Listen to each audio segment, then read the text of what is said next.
I feel like people are not taking advantage of the internet right now. Like TikTok, people should be making short films for TikTok. People are getting millions of views on there. So also in terms of your festival strategy, have you cut an element of your short for all those platforms? So I think people need to be a lot more innovative. I do think the industry can be so caught up in like the traditional pathways. I do find that the world of programming is really inaccessible to filmmakers, and it's, you know, I think I'm all about wanting to like demystify that as much as possible. And I think that as a filmmaker, you don't really know what it looks like. And I think it's easy to sort of feel dejected and feel like, you know, I think I've had a lot of people who have been like, did you even watch my film? Did you even watch it to the end? And I'm like, yeah, like we all watch your films. Like we're literally paid to watch your films. Like that is what being a programmer is. I wouldn't be doing my job if I didn't watch your film. And so I think that it's kind of thinking about, it's not just about the individual film. Like as a programmer, you're curating like an entire screening or an entire reel or whatever it might be, wherever you're programming for. You want people to go on a kind of journey with those films. And I think that, you know, sometimes that might be thematically programming, so you might be programming work that is kind of maybe around similar themes together, or I like to kind of program stuff that is maybe not so much thematically similar, but it's kind of just interesting in different ways and is bouncing around a little bit and kind of creating ups and downs in that program. And so it's really about, you know, you'll find like one or two films maybe that you're like, right, these are the ones definitely that I'm going to program in here. And then you're looking for films that are going to play well with them. So when your film doesn't really make the cut, like there's just so many factors. And there are films that I absolutely love that I haven't programmed. And often I'll keep them in mind and I'll find somewhere else to program them in a different like setting that I'm doing, because they just didn't quite fit in that space and they wouldn't really fit in the rhythm. And also like, you know, sometimes it's not right for your film to play with those other films as well. And I think that's something about thematically programming that's really interesting actually, because sometimes like if you program something quite, you know, I guess quite heavy on one theme and I put your film in there, you might be like, it's not really what my film's about. And I might have just added context to your film that you're like, you know, that's maybe not what I was going for. So I think that, you know, there's loads of factors that you're thinking about as a programmer when you're deciding on the shorts. So a no is really like, it's really not something to be kind of down about. And I know that's really easier said than done. And especially when you might be getting no's from a few different places, like it's obviously not a nice feeling, but it really is a reflection on the programmer and kind of what they're putting on rather than your work itself. So I think it's really thinking about like, okay, cool, like my work didn't get into that particular place, but that's not the end of my project. Like there's so many other opportunities, there's other festivals, there's other screening places. You know, you kind of touched on it a little bit, but like it costs so much to submit to festivals. Like you really need to do your research on where you're submitting to, because, you know, you might have made a film that the festival you submitted to just would never play because it's not their kind of vibe. And so you kind of wasted your money putting it in there. So being like really sure on what you're doing is super important. But I don't know, I think that I think that with shorts, like, you kind of do have to be sort of thick-skinned and you do have to be thinking a little bit, okay, cool, on to the next one. And I think if you're sort of developing your career, it's so easy to kind of get quite one-track mind on that project at that time, when actually, like, you know, if that project isn't kind of going as you really want it to, cool, fine. Like, take the learnings, like, have a think, what can you do better next time, and start working on the next thing. And do both at the same time. Like, you don't have to drop that film completely, but it's just in terms of like keeping your energy going and keeping your kind of momentum going.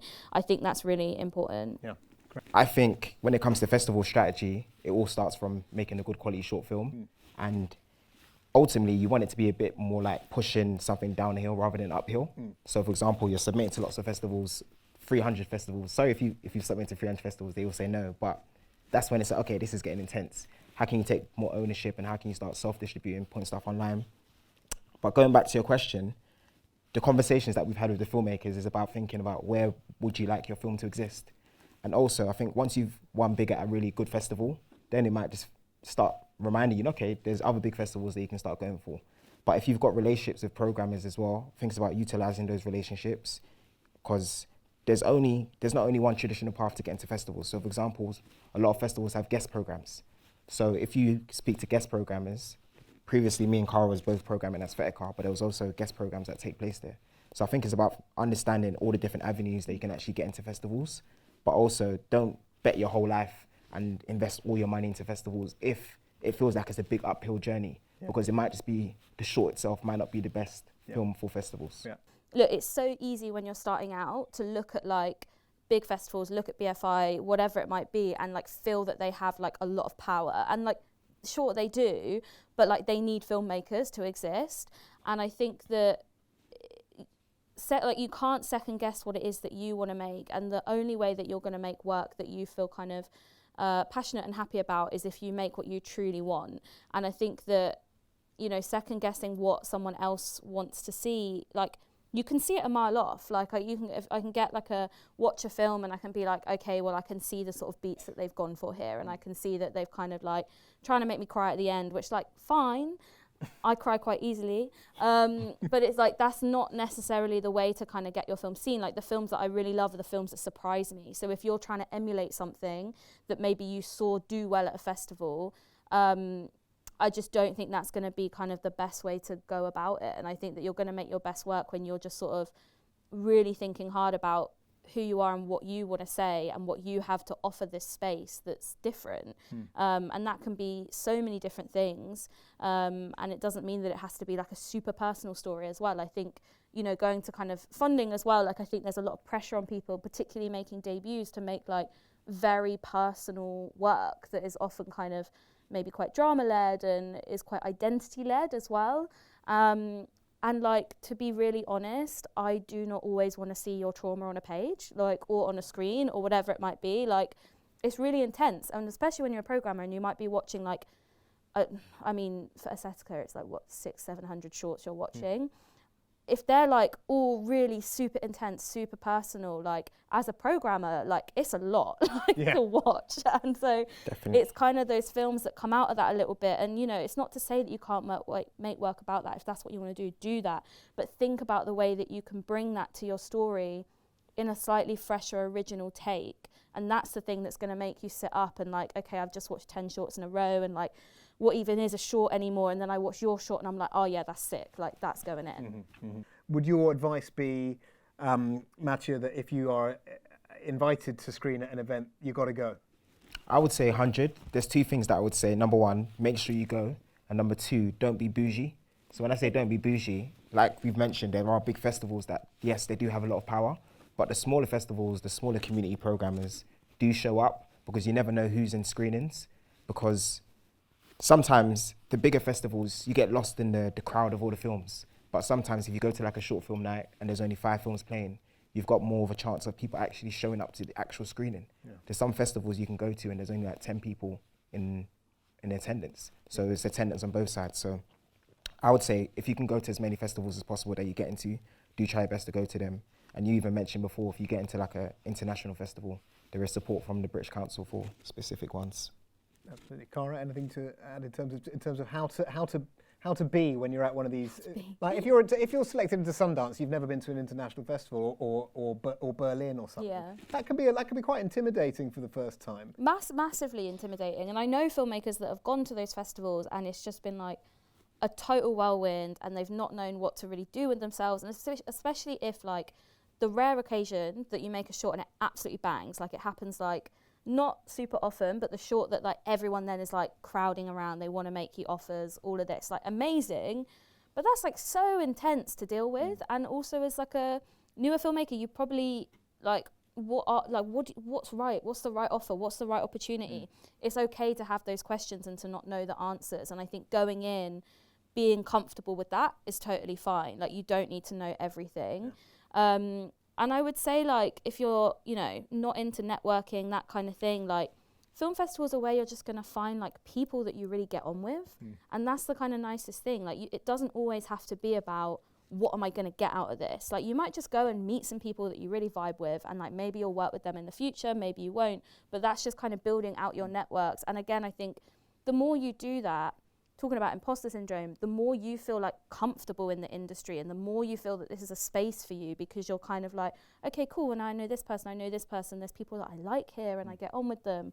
But I think like, just like, yeah, and geek out on people's films. Like, if you go to a festival with a short but you're kind of not really sure what to do, go watch other shorts. Films, yeah. Yeah, and like go like talk to the director or whatever. Go tell them how much you like their short, because like no one's ever sad to hear that, and you can just start a conversation that way. I would also say, from my own experience, find the person that programmed your film. Because it's an inbuilt fan, right? Yeah. You've got it, and they're there because they love shorts. They'll be busy, but they'll be friendly, and that's an anchor point at least, even if you don't know anyone else. I would say bounce is important because from my own personal experiences, before I even came to the film industry, I'd never been to a film festival, and there's a lot of communities that haven't actually been to film festivals as well. So for filmmakers, people need to understand that when people go to festivals, sometimes there's a lot of industry people, but you want everyday people to come and watch your films, and you want to see their reactions, you want to see if they actually like them, because there's a different types of audiences, and it makes a big difference to just get everyday people to watch your films. But then also with Bounce, the beauty of Bounce is that there's no program, so the audiences don't know what they're coming to watch. So it's not based on, okay, there's this superstar filmmaker that's got a big name, okay, wow, everyone wants to come watch that. It's literally the most level playing field, because if there's no program, there's 500 people that have come here. They're all strangers. It's not your uncle and your aunt that's going to be, oh, we love your film. It's a literally random person. And I think also there's so many different other platforms. Look at the internet. I feel like people are not taking advantage of the internet right now. Like TikTok, people should be making short films for TikTok. People are getting millions of views on there. So also in terms of your festival strategy, have you cut an element of your short for all those platforms? So I think people need to be a lot more innovative. I do think the industry can be so caught up in like the traditional pathways, but if you can actually, take advantage of all these new different avenues, it will open up so many more doors. Have you been one of the lucky few where the short just works and then you've been able to sit back and let it fly? Yeah. Ah, good. Yeah. Good. Yeah, as I say, we was really surprised by the success it had.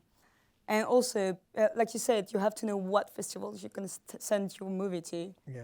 And for us, it was, because it's really personal for me, this movie, it was more about emotions.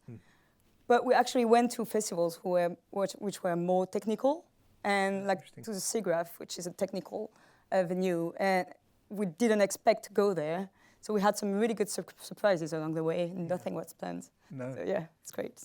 I feel like I still gonna be surprised by many things, and it's only like the beginning. But for me, it was after this movie, I wanted a break from directing because it's exhausting. But so I wanted to go more on the technical side of things. But because of festivals and meeting people who actually talk about movies and who just make movies, and it's like, oh, you want to be a filmmaker, then do something, and that's it. Now I really want to become one again, and it's just about like the experience, like how inspiring it is. And yeah, it just made me want to do more and realize that it's actually doable. I met a few people that then sent text to me saying, oh, we should work together, and sending scripts. And I was like, I never expected that to happen. So it's like only good surprises. And yeah, I think it's much easier than you think it is. Yeah, good. Excellent. Thank you so much.